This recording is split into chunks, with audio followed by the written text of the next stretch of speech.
오늘 우리에게 주시는 하나님의 말씀 나누겠습니다. 고린도전서 13장 고린도전서 13장 13절 그리고 14장 39절 40절 우리 다음 장 건너서 그대로 보겠습니다. 고린도전서 13장 그리고 14장 39절 40절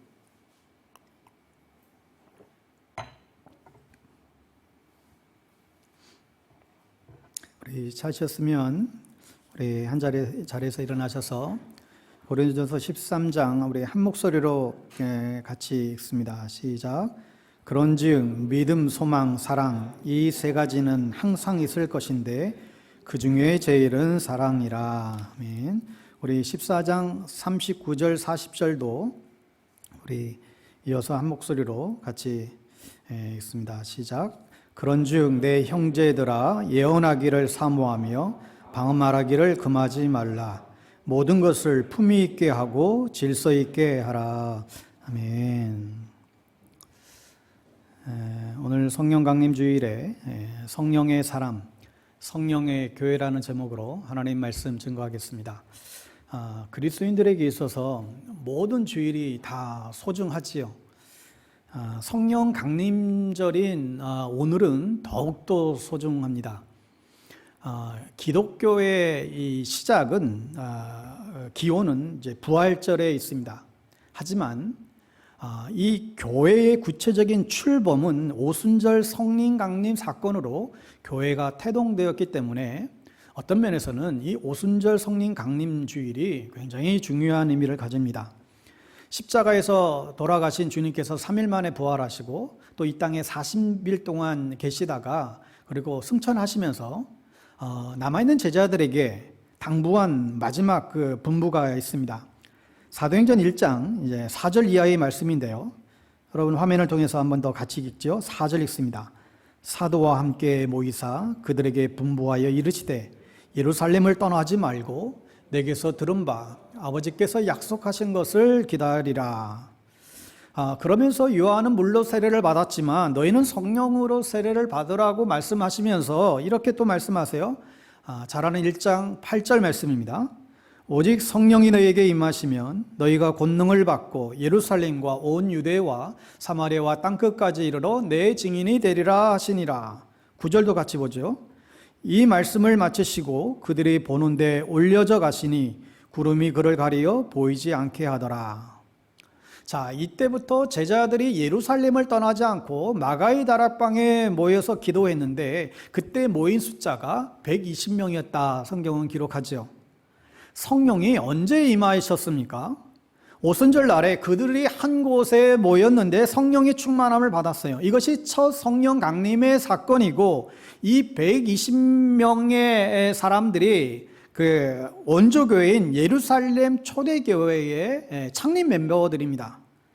계획적으로 교회를 조직하고 창립 예배를 드리고 시작한 것은 아니었지만 이 오순절 성령 강림 사건을 통해서 자연 발생적으로 형성된 공동체입니다. 이것이 교회, 최초의 교회인 초대 예루살렘 교회이죠. 이것이 교회의 기원이라고 볼 수 있습니다. 성령하면 우리 한국교회 성도들은 의뢰이 어떤 영적인 현상들을 먼저 떠올리는 경향들이 많이 있습니다. 대표적으로 여러 가지 어떤 현상들, 흔히 이제 방언을 말하게 되는데, 그래서 어떤 교단에서는 방언을 못하면 성령 세례를 못 받은 것이다 그렇게 치부하기도 했습니다. 그러다 보니까 예전에는 지금은 안 그런데 예전에는 어떤 기도원에서는 방언을 연습시키고 막 훈련시키는 그런 일들이 왕왕 생겨났어요. 경험하신 분들도 계실지 모르겠지만 할렐루야를 100번 빠르게 하면 방언이 터진다는 거예요. 한번 해보세요. 집에 가셔서. 여러분은 성령 세례를 다 받으셨습니까? 왜 이렇게 자신이 없으세요? 성령 세례를 다 받으셨습니까? 왜 이렇게 자신이 없으시? 진짜 받았는지 안 받았는지 1분 안에 확인할 수 있습니다. 오순절 교단에서는 오순절에 나타났던 이 성령의 역사들이 지금도 동일하게 재현하고 싶어 하는데, 우리나라 같으면 이 오순절주의 교단들, 우리 순복음교회가 대표적인 거죠. 근데 이 운동의 오순절주의 운동의 중심에는 사실 방언이 있습니다. 그래서 방언하는 무리들이다 그렇게 불렸어요. 왜냐하면 그들의 공동체 가면 이제 방언하는 것이 굉장히 이제 자연스럽게 이제 많은 사람들이 하고, 또 공예배 시간에도 막 방언으로 기도하는 것이 그렇게 그냥 익숙하게 보이게 됩니다. 주변에 보면 뭐 제가 아는 유명한 또 훌륭한 목사님들 중에도 방언을 받은 분도 계시고 또 방언을 또 못 하신 분들도 계세요. 어떤 목사님은 자기는 받으려고 그렇게 애써서 기도했는데 자기에는 방언의 은사를 주시지 않더래요. 또 어떤 분은 또 굳이 내가 알지도 못하는 그런 기도를 해야 될 필요성을 자기는 못 느끼겠다고 꼭 굳이 방언을 해야 되는지, 그래서 방언을 자기는 구하는 기도를 해본 적이 없노라고 이렇게 말씀하시는 분도 계십니다. 주변에 보면 뭐 학생들, 특별히 우리 청년들 수련회 가서 많은 이제 그런 경험들을, 또 영적 경험들을 하게 되는데, 똑같은 시간에 똑같은 장소에서 똑같은 메시지를 주고 함께 기도하는데 어떤 지체는 때로는 그런 은사들을 받고 어떤 지체들은 또 안 받고, 이런 경우들이 이제 왕왕 이제 생기곤 합니다. 저는 24살 때 경기도 가평의 그 조그만 산골의 기도원에서 요나서 말씀을 통해서 주님을 인격적으로 만났습니다. 근데 그날 밤에 내 죄를 깊이 회개하며 기도할 때 방언이 터져 나왔어요. 그러니까 더욱 밤을 새면서 기도할 수 있게 됐지요. 그래서 그 아침이 되어서 저도 지금도 기억하는 게 그날 아침, 그 다음날 아침, 밤을 새며 기도한 그 주님을 만난 그 다음날 아침, 너무 가슴이 부풀러서 고향에 계신 어머니께 전화를 했어요. 그래서 막 울먹거리며 엄마 나 방언 받았어요. 이렇게 그렇게 말했던 게 지금도 기억이 납니다. 신학교 다니면서 앞으로 목회하려면 성경에 나타난 모든 영적인 은사들을 체험해 봐야 성도들을 지도할 수 있지 않겠나. 이런 생각에 몇 년을 어디서 누가 무슨 성령의 은사가 강하게 나타났다 그러면 쫓아가서 배우려고 하고, 어디서 누가 뭐 또 이런 일을 행했다 하면 또 쫓아가서 또 배우려고 하고, 이렇게 수년을 이 기도원 저 기도원 쫓아서 막 배우러 다녔던 적이 있었습니다. 그리고 그때 사실 많은 성령의 외적인 은사들도 경험하게 되었고, 또 저희 신학적인 고민들을 또 풀어나갔던 그런 시기이기도 했습니다. 아무래도 이 서구의 그 유럽교회가 더욱 악화되는 그런 원인 가운데 하나를 얘기하기를, 이런 초월적인 역사를 부정하거나 무시하는 경향을 사실 이제 들 수가 있습니다. 오늘날은 이 교단의 어떤 성격, 예전에는 교단의 성격에 따라서 굉장히 많이 그게 분명했는데, 요즘에는 교단의 어떤 성격보다도 목사님들의 개인의 어떤 신학적인 성향에 따라서 방언을 비롯해서 여러 가지 은사에 대한 입장들이 많이 나뉘어져 있습니다. 한쪽에서는 신앙의 미신화를 우려해서, 아니 지금도 그런 현상들이 있느냐, 그런 것은 초대교회나 있었던 것이지 사도 때에 다 이제 그때만 일어난 것이고 지금은 다 중지되었다, 이렇게 주장하는, 또 그렇게 나가는 분들도 계십니다. 그래서 방언을 비롯해서 여러 가지 은사들을 강조하는 집단이나 교회를 가리켜서 그냥 은사주의자들이라고 그렇게 매도하는 그런 모습들도 있지요. 왜냐하면 은사운동을 하는 분들에게서 사실 많은 부작용들이 사실 나타났기 때문에 그래요. 마치 방언받고 은사를 받으면 그것이 믿음이 더 좋은 사람인 것 마냥, 믿음이 더 마치 센 사람인 것 마냥 오해하고 또 과장하고 또 교만 떠는 일들이 교회 안에서 생겨난 거예요. 그래서 오히려 은사로 인해서 교회를 더 어지럽히고 분란에 빠뜨리는 일들이 그동안 한국교회 안에 사실 많이 있어 왔습니다. 근데 그런 모습이 초대 고린도 교회 안에 그 고린도 교회 안에 고스란히 그 교회 안에 다 보여주고 있죠. 아시다시피 고린도 교회는 당시에 은사 문제로 인해서 많은 갈등들이 있었습니다. 그래서 바울 자신은 그 누구보다도 자기 자신이 방언을 더 말하였고, 바울은 그 누구보다도 많은 은사들을 경험하였고 또 그것을 누렸던 사람이에요. 그럼에도 불구하고 바울은 교회 공동체의 덕을 위해서 절제할 것을 이야기하고 있지요. 우리 주변에도 보면요, 교회 전체가 방언으로 기도하는 것에 대해서 아주 보편화된 그런 교회가 있는가 하면 어떤 교회는 지금도 누군가 가서 방언으로 기도하면 가서 툭툭 건드립니다. 조용히 기도하라고. 조용히 하시라고. 그래도 더 소리를 내서 기도하게 되면 내보냅니다. 그런 교회들도 지금도 있습니다. 그러니까 누가 옳고 누가 그르다 걸 떠나서 균형이 중요하다는 거예요. 또 교회만의 그 영적인 분위기들을 살피는 것이 또 필요하다 생각이 듭니다. 사실 성경에 보면 방언의 은사가 대단한 은사도 아니에요. 바울은 열심히 방언을 했지만 그게 은사 중에 최고이지도 않아요. 성령의 은사 가운데 어떻게 보면 좀 주변부에 해당되는 은사입니다. 그렇다고 무시해도 되는가? 저는 개인적으로 또 그렇지는 않다라고 그렇게 분명히 생각합니다. 할 수만 있으면 저는 방언기도 열심히 하라고 말씀하고 싶어요. 방언기도가 주는 영적인 유익함이 굉장히 사실 많기 때문이죠. 기도를 오랜 시간 할 수 있는 것뿐만 아니라 주님과 더 친밀한 영적인 고통이 일어나고 영적 전쟁을 함에 있어서 방언기도가 굉장히 유익함이 굉장히 많이 있습니다. 여러분 가운데 방언 은사가 있는 분들은 감사하게 생각하시고 더욱 방언 기도를 통해서 더 많은 기도의 시간을 가지시기를 바랍니다. 방언도 여러 단계가 있어요. 처음에는 뚜뚜따따 단음절 방음이지만 여러분 방언 기도 계속 깊이 하다 보면 더 깊이 있는 다양한 계속 바뀌어요. 더 깊이 있는 방언들 경험할 수 있습니다. 방언이 은사가 없는 분들은 방언을 사모하십시오. 부작용 때문에 기피하는 것보다는 영적 생활에 유익함이 있기 때문에 여러분 사모했으면 좋겠습니다. 은사는 선물이에요. 선물은 보면 떼쓰면 줍디다. 그러니까 누가 믿음이 좋아서 주는 게 아니에요. 은사는 선물이기 때문에 간구하는 자에게 주로 주세요. 그렇다고 나에게는 방언의 은사가 없다고 그것 때문에 기죽을 필요도 전혀 없습니다. 한때 선부교회에서 방언 못하면 성령 세례를 못 받은 것이라고 주장하던 때가 있었는데 그건 무지해서 그래요. 지금은 입장을 다 바꿨어요. 그때는 우리가 잘 몰라서 그랬다. 지금은 다 이제 수정을 했지만 예수를 믿는 것 자체가 벌써 성령의 세례가 임한 거예요. 여러분 예수를 주로 여러분의 인생의 주인으로 구세주로 믿습니까? 이 고백을 할 수 있는 사람들은요 이미 성령 세례가 다 임했다는 거예요. 우리가 2000년 전 불과 33년 정도 살다가 또 세상을 떠나 또 부활했다라고 하는 그 예수의 이름 앞에 우리가 무릎 꿇고 그를 주라 고백할 수 있는 것, 이게 어떻게 가능한 일이겠어요? 성령이 역사하지 않고서는 이거는 불가능한 일입니다. 성령이 아는 것으로는 예수를 주라 시인할 수 없다 분명히 말씀하잖아요.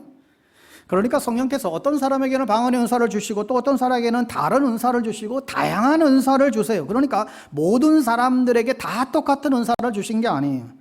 방언의 은사가 곁으로 탁 드러나는 부분이 있어서 좀 이제 그런 것이지 성령의 은사 가운데에 이제 하나의 기도의 은사로 주신 것이구나 이렇게 생각하시면 좋겠습니다. 방언은 하나님이 주권적으로 주시는 은사입니다. 그러니까 안 주실 수도 있어요.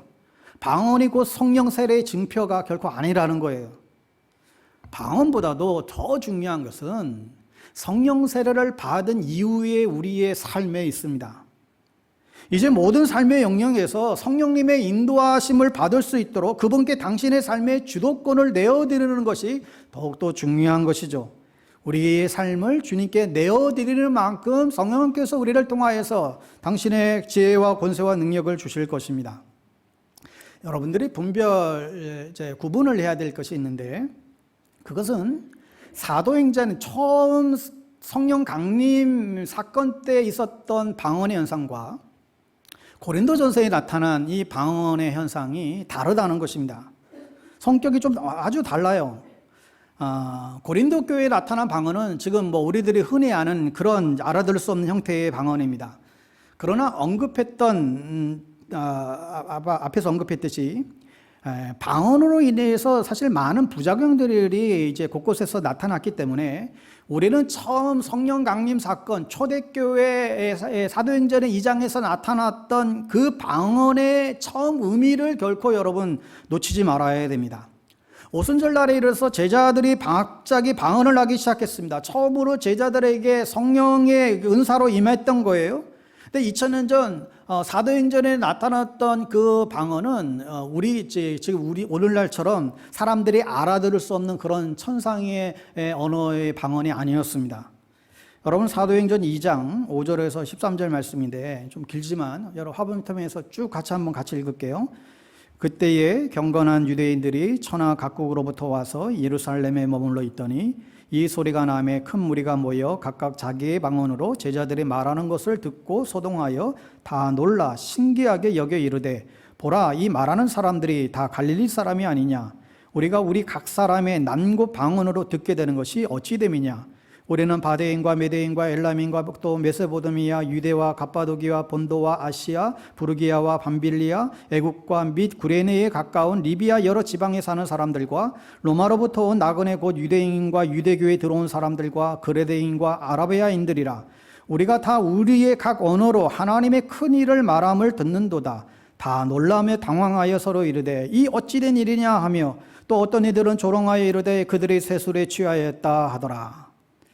여기 보면요, 16개 지역이 소개되는데 16개 지역에서 흩어져 있던 사람들이 다 이제 오순절날 이제 모여서 만나게 되는데 그들은 각각 자기들의 현지어를 모국어로 사용했던 사람들이었지요. 그런데 희한하게 성령이 임하자 제자들이 방언을 말할 때에 자기들이 사용하는 언어로 듣게 됐다는 거예요. 더 쉽게 표현을 하면 지금 전 세계에서 이곳에 수많은 사람들이 수많은 언어를 사용하는 사람이 다 몰려들었습니다. 저는 여기서 한국말로 설교를 하는데 여기 각각에 있는 사람들이 자기 나라 언어말로 이게 다 들렸다는 거예요. 이해되시겠죠? 저는 한국말로 설교를 하지만 미국에서 온 사람들은 영어로 들렸고 프랑스에서 온 사람들은 프랑스말로 들렸고 각각 자기 나라 말로 이게 다 들렸다는 것이죠. 여러분 언어가 다르면 얼마나 이제 소통에 장애가 있겠습니까? 그런데 성령님이 임하시자 제자들이 평소에는 말이 통하지 않았던 외국어를 쓰는 사람들끼리 서로 말이 통하게 된 거예요. 소통이 시작이 됐다는 거예요. 소통이 불가능했던 사람들 사이에 소통이 일어난 것입니다. 이처럼 성령 강림 사건으로 나타난 방언의 현상의 참된 의미는 각각 다른 언어를 사용하는 사람들과의 소통에 있습니다. 성령의 임재의 결과로 다른 지역의 사람들과의 새로운 관계가 구축이 된 것입니다. 이런 의미에서 소통이 불가능하던 사람과 소통이 가능케 된 이 방언의 그 의미가 너무나 귀한 것이죠. 하여 방언은 다른 사람들과의 소통의 통로로서 중요한 것입니다.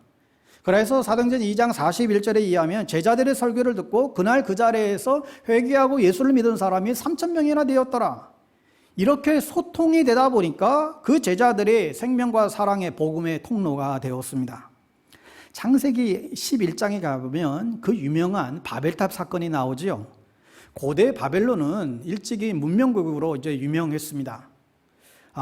그 사건이 일어나기 전에는 온 땅이 언어가 하나이고 말이 하나였어요. 다 서로가 소통이 되던 그런 시대였습니다.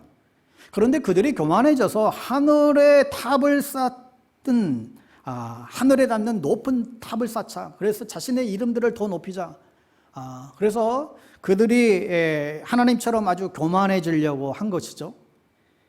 여러분 지금도 인류는 최고층의 빌딩들을 지으면서 자신들의 최고의 문명국임을 자랑하려고 사람들은 그렇게 쓰지 않습니까?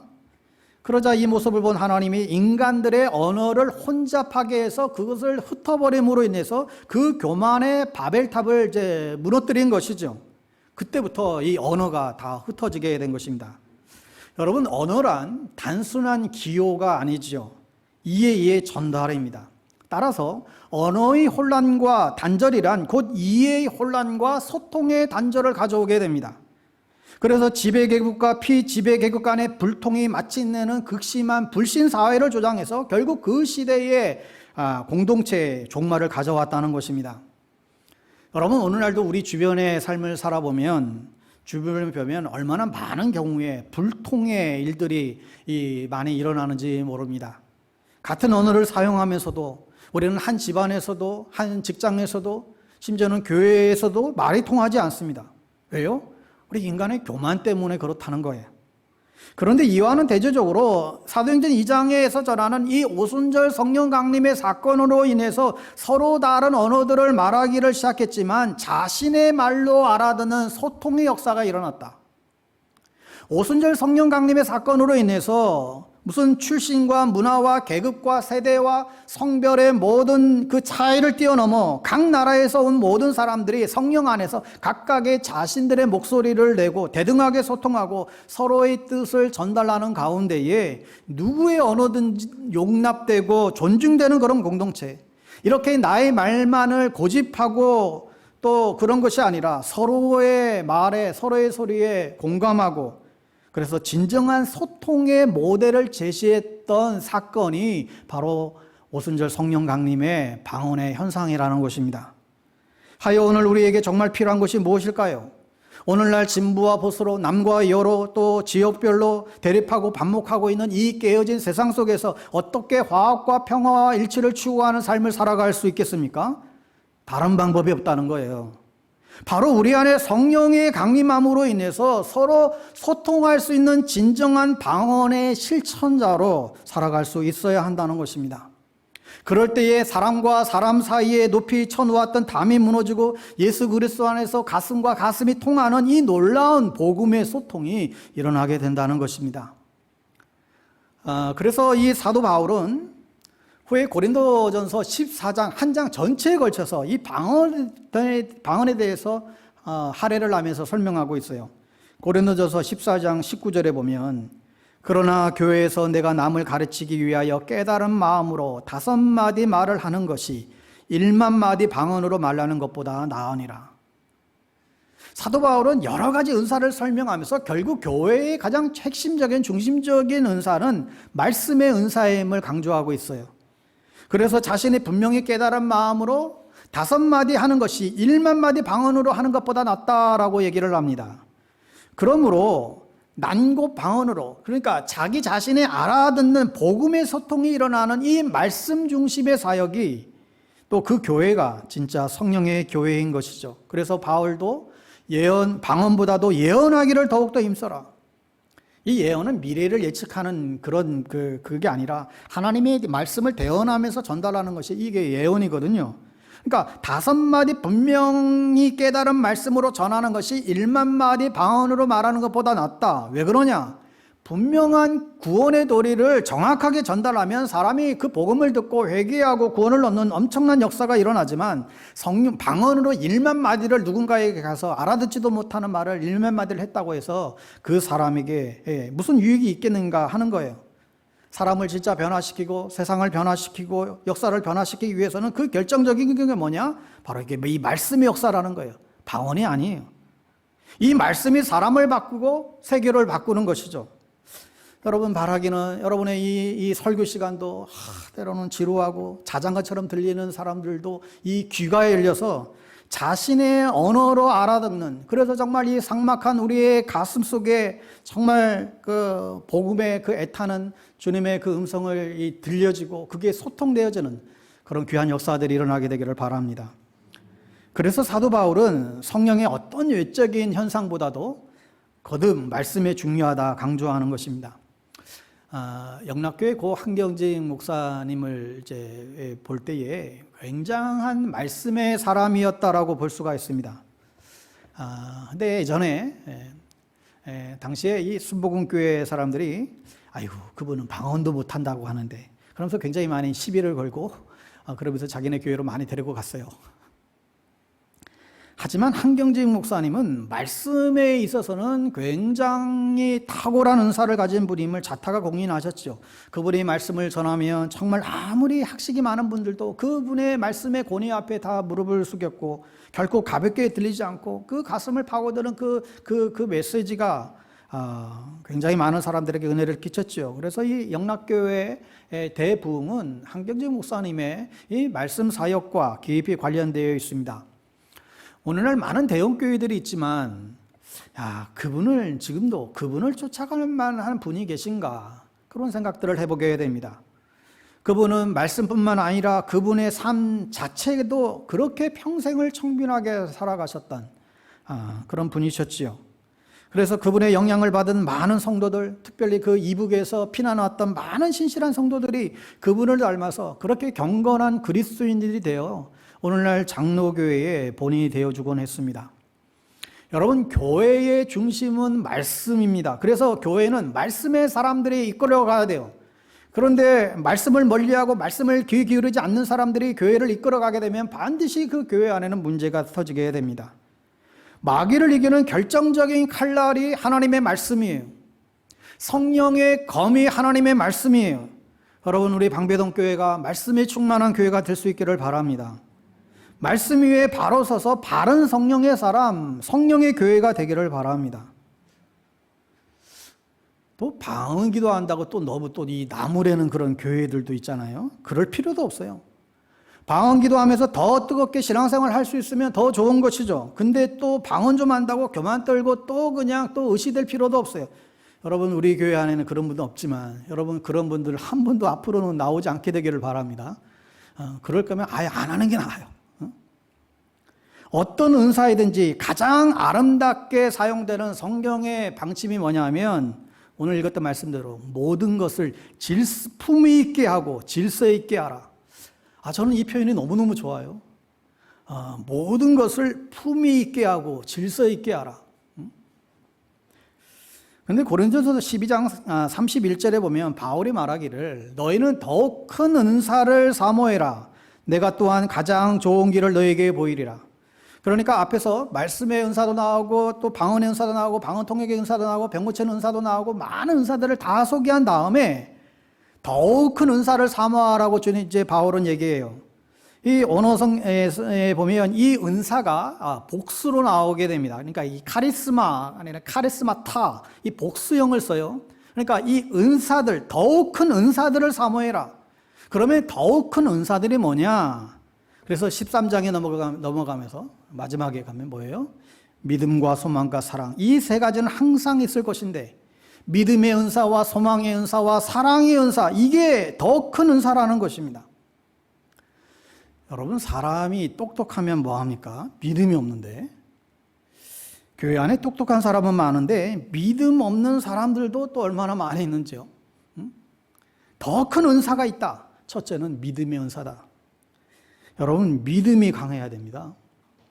믿음의 그 역사를 바꾸는 거예요. 정말 우리가 성령의 사람을 길러내려면 믿음의 사람을 키워내야 되는 것이죠. 할 수 있거든이 무슨 말이냐? 믿는 자에게는 능치 못할 일이 없다. 정말 믿는 사람들에게는요, 기적이 일어나요. 정말 믿는 사람들에게는 역사가 바뀐다니까요. 이스라엘 백성들이 출애굽을 하고 광야를 거쳐 가나안 땅에 도착했습니다. 이때 각 지파의 대표를 뽑고 그 가나안의 정탐꾼을 보내잖아요. 근데 이들이 돌아와서 보고하는데 글쎄 그곳의 성이 얼마나 대단하고 그곳의 아낙 자손들이 기골이 장대하고 그들은 대장부와 같고 그들에 비하면 우리는 메뚜기와 같다. 기껏 고생해서 여기까지 왔는데 여기 와서 우리가 다 죽는구나. 사람들이 다 불평과 불만을 토로했죠. 그때 믿음의 사람 여호수아와 갈렙은 뭐라고 합니까? 아닙니다. 그들은 우리의 밥입니다. 하나님이 우리와 함께 하시면 저들은 우리의 밥에 불과합니다. 결국은 어떻게 돼요? 그 약속의 땅 가나안 땅에 누가 들어가느냐? 이 여호수아 갈렙 두 사람만 들어가잖아요. 여러분, 똑똑한 사람들이 잘 되는 줄 알지요? 보면 그렇지 않아요. 똑똑한 사람들이요, 자살을 잘합니다. 그 똑똑한 머리로 계속 생각하다 보면 안 되는 걸 너무너무 잘하는 거예요. 문제가 많은 거 너무너무 잘하고 그래서 계속 생각하고 그 좋은 머리로 생각하다고 이게 안 되니까 자살하는 거예요. 오히려 어리숙하면요, 자살 안 합디다. 거지들은 자살 안 해요. 부자가 자살하지. 머리 좋은 사람들이 더 자살을 해요. 믿음의 사람이 성령의 사람이에요. 성령께서 역사하시면 여호수아와 갈렙 같은 용기를 주세요. 어둠을 뚫고 나가고 홍해를 가르는 것이죠. 조금만 문제가 생겨도 정말 세상 다 끝난 것처럼 술퍼 마시고 지방구석에서 직교에서 나오지 않는 사람들이 있어요. 믿음도 없고 영성도 없는 것이죠. 조금만 문제가 생겨도 온갖 신경질 다 부리는 사람도 있어요. 이게 다 성령의 사람들이 아니에요. 누가 정말 성령의 사람인가? 믿음의 사람이 성령의 사람이에요. 그 믿음 속에 엄청난 성령의 역사가 나타나는 것입니다. 여러분, 교회에서도 우리 당회가, 우리 목사님, 우리 장로님, 우리 권사님, 집사님, 교회 리더십들이 믿음을 가지고 뭔가를 시작하면 하나님께서 놀라고 엄청난 일들을 이루어 가시리라 분명히 믿습니다. 아멘들을 안 하시네. 두 번째로 소망의 은사예요. 믿음의 열매가 소망으로 나타납니다. 예수 닮기를 소망하고 하나님 나라를 소망하는 것이죠. 그래서 하늘의 소망을 쌓고 하늘 창고에 보물을 쌓는 것, 이게 성령의 사람들의 모습입니다. 여러분, 세상 사람들은 하늘의 보물을 쌓지 않습니다. 성령의 사람들이 하늘의 보물을 쌓아요. 오래전부터 미국에 빌 게이츠나 오렌 버핏 같은 많은 분들이 재산을 사회에 환원하는 그런 운동을 이제 벌였잖아요. 근데 여기에 생각외로 동참하는 사람들이 그렇게 많이 일어난 거예요. 자신의 재산을 정말 기부하고, 사실 지금 미국은 굉장히 망가졌지만 그럼에도 불구하고 미국 사회의 저변에는 이 청교도 정신이 배어있는 그리스도인들이 아직도 많이 있는 것이죠. 그래서 내가 가지고 있는 재산의 절반을 사회에 환원하고 가난하고 어려운 이웃들을 위해서 써야지, 하늘 창고에 보물을 쌓아야지, 이런 의식을 가진 사람들이 굉장히 많이 있습니다. 우리처럼 재산 막 애쓰게 모아서 자식들에게 물려줘서 자식들에게 재산 싸움 나게, 그들은 그렇게 하지 않아요. 여러분, 보물을 하늘에 쌓는 것, 소망을 하늘에 쌓아두는 것, 이게 성령의 사람이 아니면 못하는 일이죠. 제 고향 제주도에 가면 그 산골 마을에 이 조숙교회라고 있습니다. 거기 이제 작년에 은퇴하셨는데 제가 아주 존경했던, 사랑했던 우리 김정기 목사님이라고 이제 계셨는데, 이분은 미술을 전공하셔 화가셨는데 나중에 미국 유학 가서 이제 신학 박사학위 학위 받고 오랫동안 공부하고 그 미국에 보장된 그 모든 자리들을 다 뒤로 하고는 그 제주도 그 산골 마을에 다시 오셔서 그곳에서 은퇴할 때까지 얼마나 아름다운 목회를 하셨는지 몰라요. 시골 아이들에게 바이올린을 가르치고 그림을 가르치고 그러면서 꿈을 키워갔어요. 그 시골 교회에서 교인들이 자신의 그 농사밭의 그 일부를 선교하는 일에 들였어요. 그래서 그 밭에서 나오는 모든 소득들은 히말리아 어린이 문맹퇴치와 히말리아 신학교를 세우고 그런 일들 가운데에 정말 하나님 나라를 배출하는 일에 그 시골에 있는 그 교회가 온전히 쓰임받는 것들을 볼 수 있습니다. 여러분, 우리 주변에 보면 이 땅에 쌓는 보물이 아니라 보물을 하늘에 쌓는 사람들이 많이 있습니다. 어떻게 하면 정말 하나님 기뻐하시는 일에 자신의 생애를 드릴까? 어떻게 하면 하나님의 나라와 그 일을 구하는 일에 자신의 삶을 드릴까? 여기에 오직 관심을 갖고 보물을 하늘에 쌓고 하늘에 또 쌓는 것이죠. 여러분, 우리의 삶에 기적이 일어나지 않는다면 그것은 우리가 헌신된 삶을 살지 않아서 그래요. 우리가 정말 헌신된 삶을 살면 우리를 통해서 엄청난 일을 행하실 터인데, 하나님께서 엄청난 일을 하기를 원하시는데 보물을 하늘에 쌓고 또 하늘에 쌓는 일들을 우리가 이 일에 헌신하지 못하는 거예요. 우리가 복음에 헌신하고 하나님 나라에 헌신된 삶을 살면 정말로 우리를 통하여서 놀라운 성령의 역사가 일어날 것입니다. 세 번째로 믿음과 소망과 사랑, 이 세 가지는 언제나 항상 있을 것인데 그 중에서도 제일 가는 게 사랑이다. 여러분, 마귀를 이기는 힘이 어디에서 오느냐? 사랑에서 비롯됩니다. 청년들 예전에 수련회 이 집회 인도하다 보면 꼭 귀신 들린 청년들이 꼭 한두 명씩 나와요. 수련회 때마다. 전에도 얘기한 적이 있는데, 예전에는 귀신 쫓아낸다고 막 이 축사사역하러 막 배우러 다니고 귀신 쫓아내는 기도 막 해서 침을 튀어가며 예수 이름으로 귀신은 물러갈지어다 막 선포기도 하고 막 난리를 쳤어요. 물론 예수 이름의 능력으로 귀신을 얼마든지 쫓아내고 그럴 수 있지만 그게 전부가 아님을 갈수록 나중에 가면서 이제 깨닫게 됐지요. 그래서 어느 때부턴가 귀신 들린 청년들이 나오게 되면 그때 막 대적기도 하고 그런 게 아니라 정말 그 아이를, 그 청년들을 끌어안고 정말 이 아이에게 하나님의 사랑이 흘러 들어가기를 간절하게 기도하기 시작했어요. 정말 하나님 아버지의 동일한 마음으로 그 영혼을 정말 불쌍히 여기며 끌어안고 기도하는데 고래고래 소리치지 않아도 주님 도와주세요. 주님, 이 영혼 정말 불쌍히 여겨주세요. 이 영혼 안에 있는 이 더러운 귀신, 이 악한 영 하나를 물리쳐 주세요. 주의 영이 있는 곳에 자유함이 있다고 했는데 이 영을 하나님 불쌍히 여겨주셔서 다시 한번 이 억눌리는 것을 해방되게 해주세요. 하나님의 사랑 부어주세요. 정말 끌어안고 간절히 기도하다 보니까 어느 순간에 귀신이 떠나가고 힘이 빠지고 하나님 임재 안에 들어가는 것을 많이 보게 됐어요. 그러니까 마귀의 권세를 이기고 귀신을 쫓아내는 능력은 어디에서 오는가? 사랑에서 오는 거예요. 여러분, 오늘날 이 사회는 분노 사회라고 하죠. 어디 가서나 싸움이 일어나요. 가정에서도 직장에서도 교회에서도 싸움이 자주 일어납니다. 그런데 싸움이 일어날 때 그 뒤에 누가 역사하고 있다고요? 마귀가 역사하고 있다는 거예요. 그런데 그 역사하는 마귀를 결박하는 거예요. 어떻게 해요? 사랑으로 묶어버리는 거예요. 요한일서 4장 8절에 하나님은 사랑이시다. 마귀는 다 이깁니다. 그런데 뭘 못 이기느냐? 사랑을 못 이겨요. 마귀는 다 이기는데 사랑을 못 이겨요. 이 마귀가 이 사랑을 이겨낼 수가 없어요. 그래서 사랑이 역사하면 마귀가 활동을 못하는 거예요. 마귀를 묶어볼 수 있는 힘이 사랑이라는 것입니다. 이 세상 사람들이 알지 못하는 영적인 비밀이죠.